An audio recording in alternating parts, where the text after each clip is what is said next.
جوان نوبینای تاجیک شام 25 ایول در فیسبوک خبر داد که مسئولان پارک خیام شهر دوشنبه به شکایت او و همراهانش جدی رسیدگی کردند و برای نوفهمی یک روز قبل پیش آمده عذرخواهی کردند. سیاوش الیاسوف شام 24 ایول از رفتار تبعیض‌آمیز مسئول اترکسیون تپه‌های آمریکایی نسبت به او و دوستانش که مثل وی قوه بصیره ضعیف دارند شکایت کرد و گفت آنها را فقط برای معیوب بودنشان به این اترکسیون راه ندادند.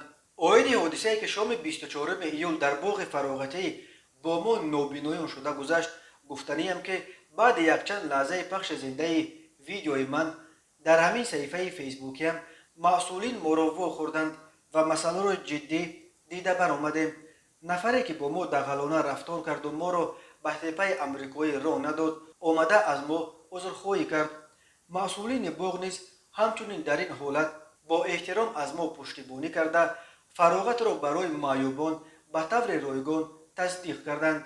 خلاصه مسئله روی حالش را یافت و در فراغت در این باغ برای نفران معیوب همیشه باز است. همچنین مسئولین ما را با احترام در آخر گسیلانیدند. نوشته سیاوش الیاسوف.